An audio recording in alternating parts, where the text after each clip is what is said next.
তাফসীরে মারিফুল কোরআনের ভেতরে একটা ঘটনা পড়ছিলাম। আল্লাহর এক বুজুর্গ বান্দা 1000 বছর 100 বছর পর্যন্ত 100 বছর একাধারে ইবাদত বন্দেগী করেছে। দিনের বেলা রোজা রাখতো আর জিহাদ করতো, আর রাতের বেলা তাহাজ্জুদে কাটাতো। 100 বছর পরে চিন্তা করছে, আমার যে হায়াত পার করলাম, আমি জান্নাত পেয়ে বসে আছি। হঠাৎ ঘুমের ভেতরে ঘুমের স্বপ্ন দেখছে কিয়ামত কায়েম হয়ে গেছে। আল্লাহ ডাক দিয়ে বলে, বান্দা তোকে আমি জান্নাত দিয়ে দিলাম, যা। লোকটার মনের ভেতরে একটা অহংকার তৈরি হয়েছে, কি আমি এত ইবাদত করলাম, একটু মারহাবাও দিল না, শুভেচ্ছা স্বাগতম কিছুই দিল না, বলছে যা জান্নাত দিয়ে দিলাম। একটা কথা হলো, মনের ভেতরে কামনা দেখে আল্লাহ টের পেয়েছেন, ডাক দিয়ে বলে, বান্দা দাঁড়া। ফেরেশতাদেরকে বলছে, রে জাহান্নামে যে জায়গায় গরম ওঠে ওই জায়গার মাঝখানে একটু ঘুরিয়ে নিয়ে আয়। যেখানে গরম বেশি হয় ওই জায়গার পাশ দিয়ে ঘুরিয়েছে, পানির পিপাসায় কলিজা ফেটে যাচ্ছে। ডাক দিয়ে বলে, ফেরেশতা একটু পানির ব্যবস্থা করো, আমার কলিজায় ছাতি ফেটে যায়। এখানে তো দুনিয়া না, এটা কিন্তু ময়দানে মাহশার, জাহান্নামের পাশ দিয়ে আপনাকে নিচ্ছিলাম। এখানে মাংনা ফ্রি পানি পাওয়া যাবে না, যদি পেতে চান একটা কিছু দেওয়া লাগবে। কি দেব? 100 বছর ইবাদত করেছিলেন, 50 বছরের ইবাদত আমাদের দিয়ে দেওয়া লাগবে। আমার জীবনই বাঁচে না, ইবাদত নিয়ে করবো কি, দিয়ে দিলাম যান। পানির ব্যবস্থা হয়েছে, খাবারের পরে প্রসাবের চাপ দিয়েছে, বলে আমি প্রসাব করতে চাই, যেখানে সেখানে করা যাবে না, ব্যবস্থা করে দিচ্ছি, কিন্তু বাকি 50 বছরের ইবাদত দেওয়া লাগবে, দিয়ে দিলাম, আগে ব্যবস্থা করেন। প্রসাব হয়ে গেছে, আল্লাহ ডাক দিয়েছে, বান্দা ভালোভাবে বললাম জান্নাত চলে যাও, গেলে না। 100 বছরের ইবাদত, 1 গ্লাস পানি খেয়েছিলে আর 1 গ্লাস বের করেছিলে, শেষ। অথচ দুনিয়ায় 100 বছরে কত গ্লাস পানি পান করেছো, প্রত্যেক গ্লাসে 50 বছরের ইবাদত দেওয়া লাগবে, এরপরে জান্নাত। লোকটা সেজদায় পড়ে বলে, রব্বুল আলামিন আমারে মাফ করে দেন, আমি বুঝতে পেরেছি দুনিয়ায় হিসাব যদি কেউ আল্লাহ তুমি চাও, কারো হিসাব দেওয়া সম্ভব না। নবীজি মাঝে মাঝে সাহাবীদেরকে বলতেন, আল্লাহ যদি কারো কাছে হিসাব চাই, কেউ জান্নাতে যেতে পারবে না। সাহাবী হযরত আবু হুরায়রা বলেন, আমি নিজে হাদিসটা বর্ণনা করছি। জিজ্ঞাসা করলাম, হে নবী, আপনি বিশ্ব নবী কেঁদে ফেললেন। ডাক দিয়ে বলে, আবু হুরায়রা, আমিও আল্লাহর দয়া রহমত ছাড়া জান্নাত পাবো না। যদি আল্লাহ হিসাব নেয়, আমি মুহাম্মদও জান্নাত পাবো না। যারা আগে পেছনের সব অপরাধ আল্লাহ মাফ করে দিয়েছে, মা তাকদ্দামা মিন যামবিহি ওয়া মা তাআখার, আগে পেছনের সব অপরাধ আল্লাহ মাফ করেছে, এরপরও প্রতিদিন তিনি হিসাব দেওয়ার ভয়ে 100 বার করে আল্লাহকে বলতেন, আল্লাহুম্মা হাসিবনি হিসাবান ইয়াসিরা। হযরত আবু হুরায়রা হাদিসের শেষের দিকে বলেন, আমি জিজ্ঞাসা করলাম, হে নবী, আপনি যে প্রতিদিন 100 বার করে হাসিবনি হিসাবান ইয়াসিরা বলেন, যে হিসাব সহজ, এই সহজ হিসাবটা কি? নবীজি বললেন, কিয়ামতের দিন হিসাবান ইয়াসিরা বলতে আল্লাহ এটাই বুঝিয়েছেন, এটা সূরা ইনশিকাকের ভেতরে আয়াতটা পাবেন, ফাসাউফা ইউহাসাবু হিসাবান ইয়াসিরা। নবীজি বলেন, কিয়ামতে আল্লাহ তাকে মাফ করতে চাইবে। মনে করেন আবু জাফরকে, এই লোকটাকে আল্লাহ ডাক দিয়ে সামনে দাঁড় করাবে, জিজ্ঞাসা করবে, এই কাজ করেছিলি? যেহেতু উনি জানে আল্লাহ আমার মনের খবরও জানে, সবগুলো একটা একটা করে স্বীকৃতি দেবে, হ্যাঁ আমি করেছি। কান্নায় ভেঙে পড়বে।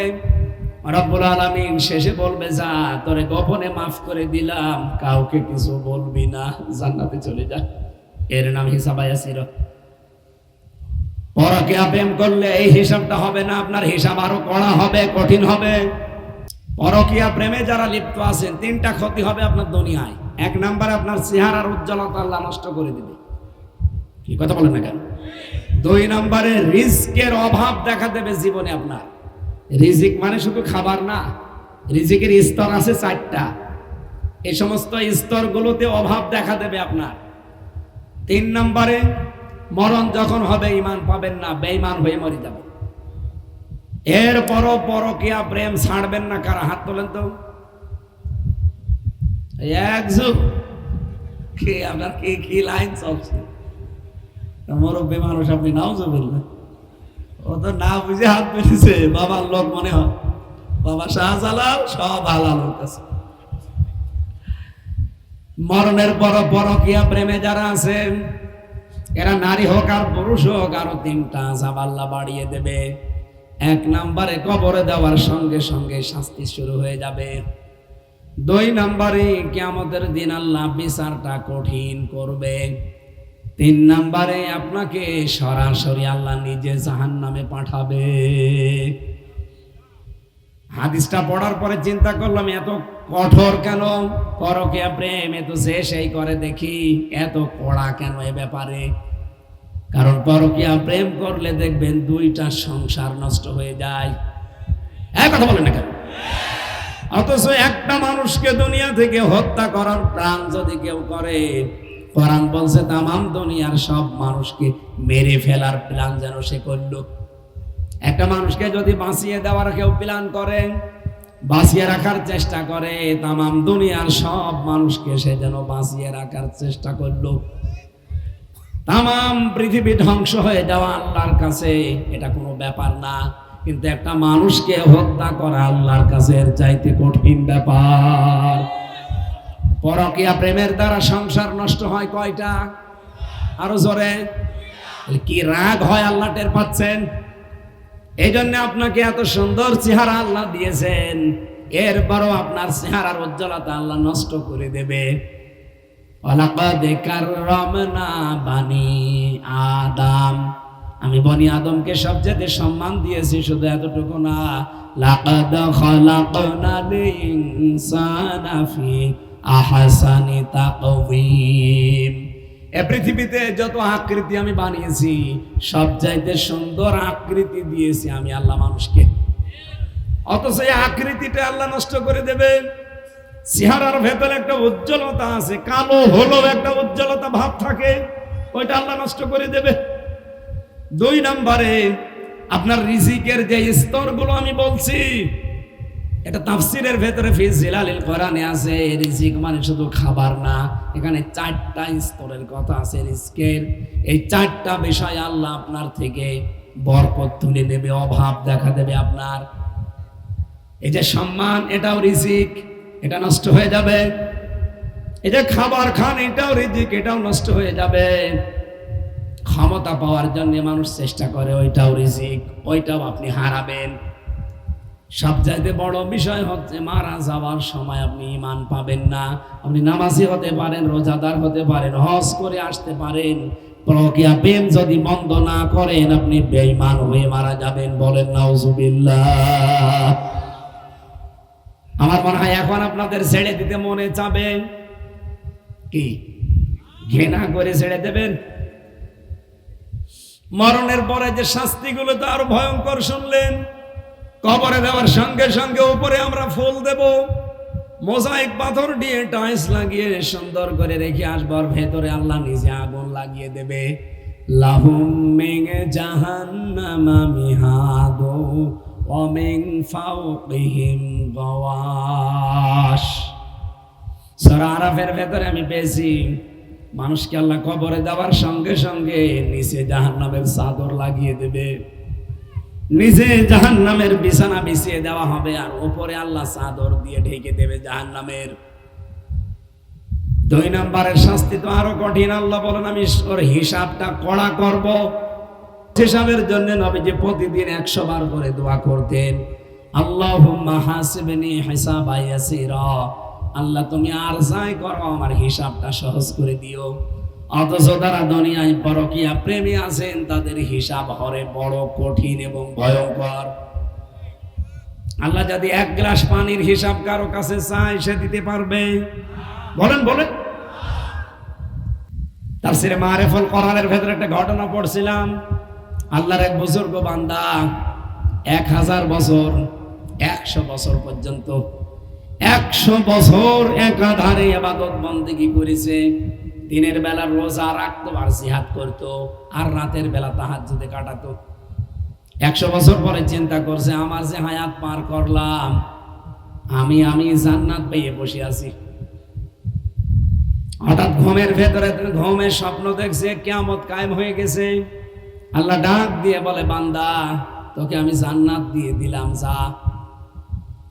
লোকটার মনের ভেতরে একটা অহংকার তৈরি হয়েছে, কি আমি এত ইবাদত করলাম, একটু মারহাবাও দিল না, শুভেচ্ছা স্বাগতম কিছুই দিল না, বলছে যা জান্নাত দিয়ে দিলাম। একটা কথা হলো, মনের ভেতরে কামনা দেখে আল্লাহ টের পেয়েছেন, ডাক দিয়ে বলে, বান্দা দাঁড়া। ফেরেশতাদেরকে বলছে, রে জাহান্নামে যে জায়গায় গরম ওঠে, ওই জায়গার মাঝখান দিয়ে একটু ঘুরিয়ে নিয়ে আয়। যেখানে গরম বেশি হয় ওই জায়গার পাশ দিয়ে ঘুরিয়েছে, পানির পিপাসায় কলিজা ফেটে যাচ্ছে। ডাক দিয়ে বলে, ফেরেশতা একটু পানির ব্যবস্থা করো, আমার কলিজায় ছাতি ফেটে যায়। এখানে তো দুনিয়া না, এটা কিন্তু ময়দানে মাহশার, জাহান্নামের পাশ দিয়ে আপনাকে নিচ্ছিলাম। এখানে মাংনা ফ্রি পানি পাওয়া যাবে না, যদি পেতে চান একটা কিছু দেওয়া লাগবে। কি দেব? 100 বছর ইবাদত করেছিলেন, 50 বছরের ইবাদত আমাদের দিয়ে দেওয়া লাগবে। আমার জীবনই বাঁচে না, ইবাদত নিয়ে করবো কি? দিয়ে দিলাম, যান। পানির ব্যবস্থা হয়েছে, খাবারের পরে প্রসাবের চাপ দিয়েছে, বলে আমি প্রসাব করতে চাই, যেখানে সেখানে করা যাবে না, ব্যবস্থা করে দিচ্ছি, কিন্তু বাকি 50 বছরের ইবাদত দেওয়া লাগবে, দিয়ে দিলাম, আগে ব্যবস্থা করেন। প্রসাব হয়ে গেছে, আল্লাহ ডাক দিয়েছে, বান্দা ভালোভাবে বললাম জান্নাত চলে যাও, গেলে না। 100 বছরের ইবাদত, 1 গ্লাস পানি খেয়েছিলে আর 1 গ্লাস বের করেছিলে, শেষ। অথচ দুনিয়ায় 100 বছরে কত গ্লাস পানি পান করেছো, প্রতি গ্লাসে 50 বছরের ইবাদত দেওয়া লাগবে, এরপরে জান্নাত। লোকটা সেজদায় পড়ে বলে, রব্বুল আলামিন আমারে মাফ করে দেন, আমি বুঝতে পেরেছি দুনিয়ায় হিসাব যদি কেউ আল্লাহ তুমি চাও, কারো হিসাব দেওয়া সম্ভব না। নবীজি মাঝে মাঝে সাহাবীদেরকে বলতেন, আল্লাহ যদি কারো কাছে হিসাব চাই, কেউ জান্নাতে যেতে পারবে না। সাহাবী হযরত আবু হুরায়রা বলেন, আমি নিজে হাদিসটা বর্ণনা করছি। জিজ্ঞাসা করলাম, হে নবী, আপনি বিশ্ব নবী কেঁদে ফেললেন। ডাক দিয়ে বলে, আবু হুরায়রা, আমিও আল্লাহর দয়া রহমত ছাড়া জান্নাত পাবো না। যদি আল্লাহ হিসাব নেয়, আমি মুহাম্মদও জান্নাত পাবো না। যারা আগে পেছনের সব অপরাধ আল্লাহ মাফ করে দিয়েছে, মা তাকদ্দামা মিন যামবিহি ওয়া মা তাআখার, আগে পেছনের সব অপরাধ আল্লাহ মাফ করেছে। এরপরও প্রতিদিন তিনি হিসাব দেওয়ার ভয়ে 100 বার করে আল্লাহকে বলতেন, আল্লাহুম্মা হাসিবনি হিসাবান ইয়াসীরা। হযরত আবু হুরায়রা হাদিসের শেষের দিকে বলেন, আমি জিজ্ঞাসা করলাম, হে নবী, আপনি যে প্রতিদিন 100 বার করে হাসিবনি হিসাবান ইয়াসীরা বলেন, যে হিসাব সহজ, এই সহজ হিসাবটা কি? নবীজি বললেন, কিয়ামতের দিন হিসাবান ইয়াসীরা বলতে আল্লাহ এটাই বুঝিয়েছেন, এটা সূরা ইনশিকাকের ভেতরে আয়াতটা পাবেন, ফাসাউফা ইউহাসাবু হিসাবান ইয়াসীরা। নবীজি বলেন, কিয়ামতে আল্লাহ তাকে মাফ করতে চাইবে। মনে করেন আবু জাফরকে, এই লোকটাকে আল্লাহ ডাক দিয়ে সামনে দাঁড় করাবে, জিজ্ঞাসা করবে, এই কাজ করেছিলি? যেহেতু উনি জানে আল্লাহ আমার মনের খবরও জানে, সবগুলো একটা একটা করে স্বীকৃতি দেবে, হ্যাঁ আমি করেছি। কান্নায় ভেঙে পড়বে। রব্বুল আলামিন শেষে বলবে, যা, তোরে গোপনে মাফ করে দিলাম, কাউকে কিছু বলবি না, জান্নাতে চলে যা। এর নাম হিসাব ইয়াসীর। পরকীয়া প্রেম করলে এই হিসাবটা হবে না, আপনার হিসাব আরো কড়া হবে, কঠিন হবে। 3 নম্বরে নবীজি হাদিসের শেষে বললেন, এই লোকটাকে আল্লাহ নিজে জাহান্নামের দিকে এগিয়ে দেবে, যা জাহান্নামে যা। ওয়াইম মিনকুম ইল্লা ওয়ারিদুহা কানা আলা রাব্বিকা হাতমান মাকদিয়্যা। সুম্মা নুনাজ্জিল্লাযীনা তাকাও ওয়া নাযারুজ যালিমিনা ফিহা জিসিয়্যা। সূরা মরিয়মের ৭১ ৭২ নম্বর আয়াতে আছে। আমি লম্বা করে দলিলগুলো বলতে পারছি না, বাড়িতে যে ব্যাখ্যাটা আপনি দেখে নিয়েন, আমি আয়াত নাম্বার বলে দিয়েছি।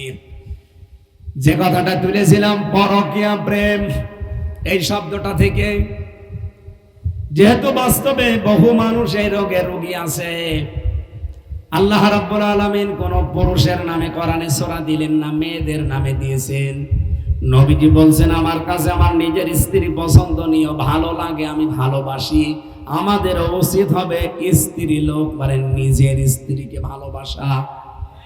অন্যের স্ত্রীর প্রতি যে মহব্বত গুলো আছে এই মুহূর্তে ডিলিট করে দেবেন তো? একজন আছে, ঠিক আছে, আলহামদুলিল্লাহ। মেয়েদের নামে আল্লাহ সূরা দিয়েছেন ২ নাম্বার কারণে পেয়েছি। আপনি পড়া কোরআন শরীফের ভেতরে দেখবেন যেখানে ছেলে মেয়ে এরকম কোন নাম আছে, আল্লাহ পাক আগে মেয়ের নাম দিয়ে আরম্ভ করেছেন। ইয়াখলুকু মা ইয়াশাউ ইয়াহাবু লিমান ইয়াশাউ ইনাসা ইলা আখির আয়াত। সূরা শূরার ভেতরে আছে রব্বুল আলামিন বলেন আমি বানিয়েছি, আমি যাকে ইচ্ছা কন্যা দেই, যাকে ইচ্ছা পুত্র দেই। আগে কন্যার নাম, তারপরে পুত্রের নাম। আল্লামা আলুসি রুহুল মানির ভেতরে বর্ণনা করেন আল্লাহ মেয়ের নাম আগে দিয়েছেন এই কারণে আল্লাহ নিজেই মেয়েদের পক্ষে। সুবহানাল্লাহ বলতে পারেন না? এখানে প্রায় 15টা কারণ দেওয়া আছে, আমি 2টা মাত্র বললাম, বাকিগুলো আমি বাদ দিচ্ছি কারণ আমার কণ্ঠ বসে গেলে সব মাঠে মারা যাবে। এবার আরম্ভ করছি সূরা নিসার 31 নম্বর আয়াত। ইন তাজতানিবু কাবাইরা, আল্লাহ পাক বলেন আমি শর্ত দিয়েছি, ইন যদি, তাজতানিব তোমরা বেঁচে থাকো, কাবাইরা বড় বড় অপরাধ থেকে, গুনাহ থেকে, মা তানহাউনা আনহু যেগুলো আমি আল্লাহ তোমাদের নিষেধ করেছি, নুকাফির আনকুম সাইয়্যাতিকুম কি করব জানো? তোমাদের যত অপরাধ আছে ছোটখাটো, এই ছোট অপরাধগুলো আমি আল্লাহ নিজের ইচ্ছায় মাফ করে দেব। এতটুকু আল্লাহ শেষ করেননি, ওয়ানুদখিলকুম আমি নিজে তোমাদেরকে প্রবেশ করাবো, মদখলান কারিমা সম্মানজনক একটা স্থানে, তার মানে জান্নাতে। এটা বাংলা অর্থ ছিল। এবার আসেন আমরা একটু ব্যাখ্যায় যাই। আমি যে বললাম আল্লাহ পাক ছোটখাটো অপরাধ মাফ করে দেবে, এটা কোথায় পেলেন? এটা তো আর এই আয়াতে নেই। নুকাফির আনকুম সাইয়্যাতিকুম দেওয়া আছে যে তোমাদের অপরাধ আল্লাহ মাফ করে দেবে। কোন অপরাধ? ছোট অপরাধ। এটা কোথায় আছে?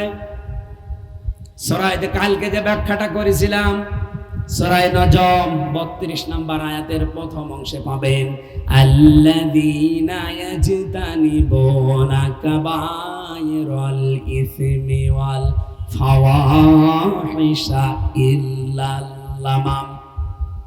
এই যে ইল্লাল লামামের ব্যাখ্যায় আমি তাফসীর 1টা 2টা না অনেকগুলো মিলিয়েছি।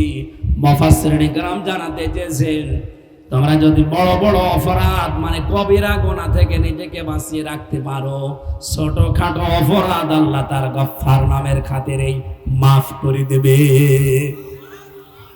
তাহলে আমাদের উচিত এখন বড় গুনাহ থেকে নিজেকে বাঁচানো। বড় গুনাহ কি? এখানে কয়েকটা প্রশ্ন আসতে পারে। শিক্ষিত মানুষদেরকে অ্যাক্টিভ হওয়ার জন্য বলছি, এটা আবার বাইরে যে ফতোয়াবাজি করবেন এই জন্য বলছি। বলেন তো পৃথিবীতে যে বড় বড় গুনাহগুলো আল্লাহ কোরআনে দিয়েছেন, আমি পুরা কোরআন শরীফের ভেতরে বড় গুনাহ পেয়েছি 70টা। কয়টা? আমি এগুলো সব নোট করেছি। 70টা বড় গুনাহ আছে। আরো অন্যান্য ইমামরা যারা ফকি যারা তাফসীর করে আরো বেশি দিয়েছে। আমি মারিফুল কোরআন বেশি পড়ি আর তাফসীরে ফি জিলালিল কোরআনটা বেশি পড়ি। এই 2টা সামারাইজ করে আমি 70টা পেয়েছি।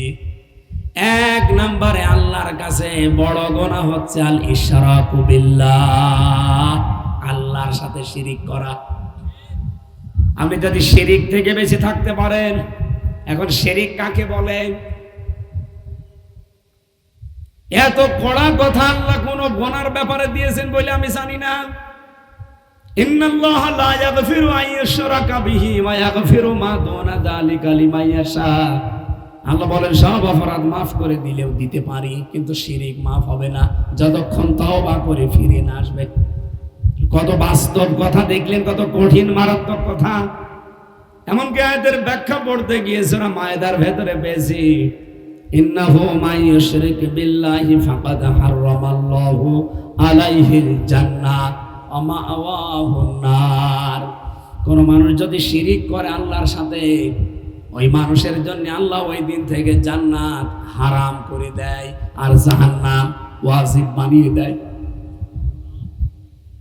ইয়াদের আরেকটা ব্যাখ্যা পেয়েছে সূরা ফুরকানের ভেতরে, ওয়াকাদিমিনা ইলা মা আমিলু মিন আমালিন ফাজাআলনাহু হাবাআম মানসুরা। কোন মানুষ যদি দুনিয়ায় শিরিক করে, কিয়ামতের দিন আল্লাহ যখন আমলনামা দেখবে, শিরিকের গন্ধ পর্যন্ত যদি পায়, ধুলি কণার মতো মুখের উপরে আল্লাহ নিক্ষেপ করবে ওর আমলনামা। বলেন না শিরিক বিল সিফাত, শিরিক বিল হুকুক, শিরিক বিল ইখতিয়ারা, এর এক একটা আবার 4 প্রকার করে আছে। 4 4 16 প্রকার। আমি এক একটা আবার ব্যাখ্যা করেছি, এক একটা 4 প্রকার করে যদি 16 প্রকার হয়, তাফসিরে ফি জিলালিল কোরআনে 120 প্রকার পর্যন্ত শিরিক দেওয়া আছে। এতগুলো পয়েন্ট আকারে যদি শুধু শিরিক বলা হয়, শেষে দেখা যাচ্ছে প্রথমটা শুনলে 120 নাম্বারটা ভুলে গেলেন। এক কথায় জবাব দিলাম, শিরিক আল্লাহ যেটা পারে ওইটা অন্য কেউ পারে, এই বিশ্বাস করার নাম শিরিক। কথা বোঝা গেছে কিনা বলে? আল্লাহ যেটা পারে ওইটা অন্য কেউ পারে, এই বিশ্বাস করার নাম। এই বিশ্বাসে বিশ্বাসী মানুষ দেশে নেই। বলেন তো সন্তান দিতে পারে কে? আপনাদের 8 রশির পীর দিতে পারে? কত মানুষ দেখবেন সন্তান 15-20 বছর না হলে ওখানে যে মান্যত করে, অথচ কোনো বাবার নামে কবরের নামে মান্যত করা জায়েজ নেই। মান্যত হবে শুধুমাত্র কার নামে? আমাদের জাতির পিতা ইব্রাহিম আলাইহিস সালাম 86 বছর পেয়েছি আমি তাফসিরে। 86 বছর বিয়ের পরে সন্তান হয়নি, কোন মাজারে কোন কবরে উনি দৌড়াননি। এই 86 বছরে উনি ডাক দিয়েছেন কাকে? 86 বছর পরে আল্লাহ ওনার ডাকে সাড়া দিলেন, ফাবাশশারনাহু বিগুলামিন হালিম। তোমাকে আমি একটা সহনশীল পুত্র সন্তানের সুসংবাদ দিলাম। আমাদের পিতা, যাকে আমরা জাতির পিতা বলে ডাকি, এই বানানোটা না, এটা তো বানানো, আসল যেটা, উনি 86 বছর একাধারে বিয়ের পরে শুধু দোয়াই করেছেন, সন্তান হয়নি। 86 বছর পরে আল্লাহ জবাব দিলেন, যা দিলাম। কত বছর বলেন বলেন? অনেক দোয়া শোনার পরে আল্লাহর জবাব শুনেছিলেন যে ফাবাশশারনাহু বিগুলামিন হালিম। চিন্তা করলেন, আল্লাহ জবাব দিল আমাকে হালিম, দেখি কেমন হালিম দিয়েছে। একই চাচা হালিম না মামা হালিম? মামা হালিম বিক্রি হয় না, চাচা হালিম। এই হালিম দিয়েছিল আল্লাহ তাকে। কি হালিম? আপনি দেখেন কেমন হালিম দিয়েছে। এটা তাফসিরে তাফহিমুল কোরআনে পাবেন, সাইয়্যিদ আবুল আলা মাওদুদী রাহমাতুল্লাহ আলাইহি এমন সুন্দর একটা ব্যাখ্যা দিয়েছেন। আমি এই হালিম শব্দটার ব্যাখ্যা করতে গিয়ে আমি নিজে আশ্চর্য হয়ে গেছি যে জাতির পিতা উনি কোন ধাঁচের ছিলেন। উনি চিন্তা করলেন, আল্লাহ আমাকে 86 বছর পরে গোলামিন হালিম দিয়েছে, আমি দেখব এটা কেমন হালিম। এই জন্য 11 বছর বয়সে আল্লাহ রাব্বুল আলামিনের এই হাবিব, বিশেষ করে হযরত ইব্রাহিম ইসমাইলকে নিয়ে যখন জবাই করার জন্য যাচ্ছিলেন, এই ঘটনা শোনেননি? তাফসিরে 2টা নাম আছে, হয় 11 বছর নয় 13 বছর, 11ই ধরেন। 11 বছরের এতটুকু একটা বাচ্চা, তাকে বলছে ইন্নী আরা ফিল মানাম আন্নী আযবাহুকা ফানজুর মাযা তারা। আমি স্বপ্নে দেখলাম তোমাকে জবাই করছি, এখন তোমার রায় বলো। প্রশ্ন আসতে পারে, হযরত ইব্রাহিম উনি যে স্বপ্ন দেখেছিলেন, নবীদের স্বপ্ন ওহী, নবীদের স্বপ্ন কি? ওনাকে আল্লাহ যে নির্দেশ দিচ্ছেন, এ বিধানটা আসলে কার? আরো জোরে বলেন। পালন করবে কে? ইব্রাহিম। আল্লাহর বিধান আল্লাহর নবী এবং খলিল উনি পালন করবেন। এতটুকু 11 বছরের বাচ্চার কাছে জিজ্ঞাসা করার দরকার কি? দরকার হয়েছিল এই জন্য উনি 86 বছর দোয়া করেছিলেন, আল্লাহ আমি তোমার কাছে নেককার সন্তান চাই, রব্বি হাবলি মিনাস সলিহিন, নেককার সন্তান চাই। অন্য কিছু বলেননি, শুধু এটা বলেছেন। ছেলে চাই না মেয়ে চাই তাও বলেননি, বলেছিলেন নেককার সন্তান চাই। 86 বছর পরে আল্লাহ যে জবাব দিয়েছেন, উনি এই জবাবটা নিয়ে চিন্তা করলেন, আল্লাহ কেমন হালিম দিল, আমি এইটা আজকে পরীক্ষা করব। যেহেতু জন্মের পরে তার কোনো খোঁজ খবর রাখি নাই, মরুভূমিতে ফেলে এসেছিলাম, এ পর্যন্ত কোনো খোঁজ নেয়নি। একবারে 11 বছরে বয়সে যে বলছে, আমি স্বপ্নে দেখলাম তোমাকে আমি জবাই করছি, এখন তোমার রায় বলো। বিধান আল্লাহর পালন করবে আল্লাহর খলিল, এখানে ছোট মানুষের কাছে জিজ্ঞাসা করার দরকার কি? মুফাসসির লিখেছেন এইটাই হযরত ইব্রাহিম জাতির পিতা, তিনি জানতে চেয়েছিলেন আল্লাহ যে আমারে জবাব দিল, আমি গোলামিন হালিম দিয়েছি, কেমন হালিম আমি আজকে পরীক্ষা করব।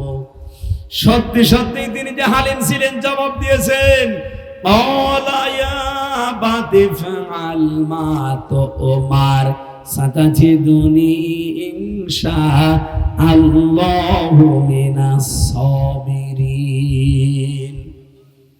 হযরত ইসমাঈল বলছে, বাবা আপনি যা আদিষ্ট হয়েছেন পালন করেন, আপনি আমাকে ধৈর্যশীলদের মধ্যে পাবেন। কয়টা কথা বললেন আয়াতে? আপনি যা আদিষ্ট হয়েছেন পালন করেন, আপনি আমাকে ধৈর্যশীলদের মধ্যে পাবেন। ধৈর্যশীল পাবেন এ কথা বলেননি, তাহলে সবের বলতে পারতেন যে আমি ধৈর্যশীল। সাবিরিন বহু বচন দিয়েছেন। হে বাবা, শুধু আমি না, আমার মতো বহু ধৈর্যশীল দুনিয়াতে আছে। আল্লাহর বিধান মানতে তারা ধৈর্যের পরিচয় দেয়, আমি তাদের ভেতরে একজন। আমার এ ব্যাপারে কোনো অহংকার নেই। জোরে বলুন সুবহানাল্লাহ। ইব্রাহিম নবী খুশি হয়ে গেলেন, মাবুদ তুমি যে আমাকে হালিম দিয়েছো, সত্যি এটা হালিম, এটা যে ধৈর্যশীল আমি পেয়ে গেছি। আল্লাহ এবারে লিল্লাহি তাকবীর, আল্লাহু আকবার বলে যে জবাই দিতে গেছেন, আল্লাহ পাক তার সন্তানের পরিবর্তে একটা দম্বা পাঠিয়েছেন জান্নাত থেকে। আমার প্রশ্ন ছিল, ইব্রাহিম নবী এত বছর সন্তান না হওয়ার পরেও কোন কবরে মাজারে গেছে, আপনি কোন কারণে আটপ্রসে যাবেন বলেন?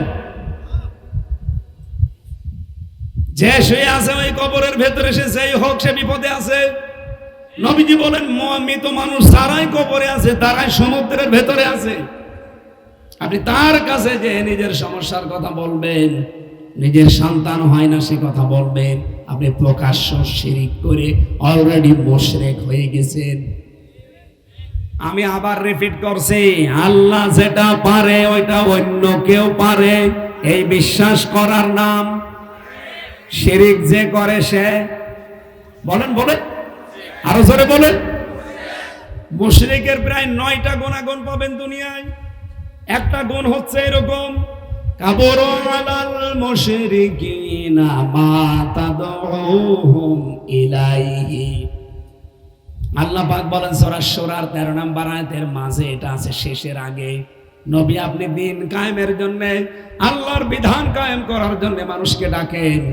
আপনার এই কথা শুনলে সবচাইতে বেশি মন খারাপ হবে, রাগ হবে তাদের যারা মুশরিক। আজ এই জমিনে আমরা আল্লাহর বিধান কায়েমের কথা বলি, সে জামাত ইসলামের নাম নিয়ে হোক, চরমনাই পীরের নাম নিয়ে হোক, খেলাফতের নাম নিয়ে হোক, হেফাজতের নাম নিয়ে হোক। বলেন তো ইসলামী দল যারাই আছে দেশে, কেউ কি বলে আসেন আমরা বাবার আইন কায়েম করি? কি বলি আমরা? বলেন বলেন। আসেন আমরা আল্লাহর আইন কায়েম করি, আল্লাহর বিধান চালু করি। এটা জামাত ইসলাম বলুক, আপনার সমস্যা কি? ওর বাবার কথা তো বলে না, বলে আল্লাহর বিধানের কথা। আল্লাহ বললেন, হে নবী আপনি যখনই বলবেন আসো আল্লাহর বিধান কায়েম করি, এ কথা শুনলে সবচাইতে বেশি মন খারাপ হবে, রাগ হবে কাদের? আপনি কি মুশরিক? আপনার রাগ হয় কেন? আপনি বলছেন না আমি মুশরিক না, অবশ্যই আপনি মুশরিক। কারণ আল্লাহর কথা তো আর মিথ্যা হতে পারে না। অবশ্যই আপনার দ্বারা কোনো শিরিক হচ্ছে, আপনি টের পাচ্ছেন না? আপনি আবিষ্কার করেন যে কোন শিরিক হচ্ছে আপনার দ্বারা। শিরিক না হলে তো আপনি মুশরিক না। কি কথা বলেন না কেন? শিরিক করলে মানুষ কি হয়? আর মুশরিকের কাছে আল্লাহর বিধান কায়েমের কথা বললে খারাপ লাগে। সুতরাং এই বাংলাদেশে আল্লাহর বিধানের কায়েমের কথা আমরা যারা বলি, কথা শুনলে যাদের রাগ হয়, মন খারাপ হয়, এরা আসলে কি?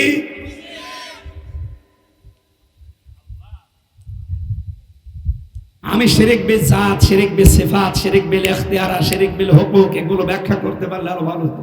আমার কণ্ঠ মনে হয় আর পারবে না, বসে যাবো।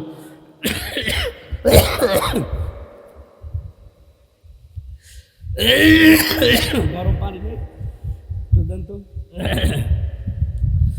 সুবহানাল্লাহ, আলহামদুলিল্লাহ, লা ইলাহা ইল্লাল্লাহ, সুবহানাল্লাহ, আলহামদুলিল্লাহ।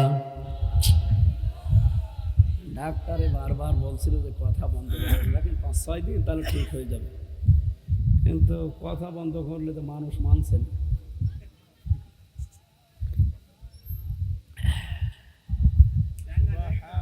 না না, চলে যাও, চলে যাও, যান যান, তাড়াতাড়ি চলে যান। আরো কিছু মানুষ উঠলে উঠেছে, ভাই তাড়াতাড়ি ওঠে। ওই গেটে মেয়েদের জন্য আমি জেলখানে একটা বই লিখেছিলাম, আদর্শ নারী। যদি পান এটা নিয়ে মেয়েকে পড়াবেন, মেয়েকে হোক, বউকে হোক, বোনকে হোক, মাকে হোক, এটা পড়াবেন। 128 পৃষ্ঠা আমি ওখানে বসে বসে হালকা পাতলা লিখে বাইরে এসে পাবলিশ করেছি। ওই গেটে গাড়িতে আছে, যাওয়ার সময় নিয়ে পড়াবেন, কাজে লাগবে। আদর্শ নারী, অনেক তথ্য দেওয়া আছে ওর ভেতরে।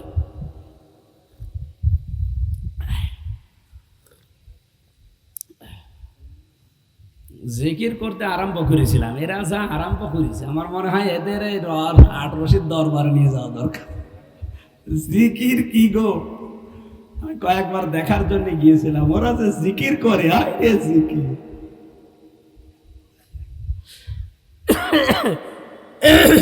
কাশি উঠেছে।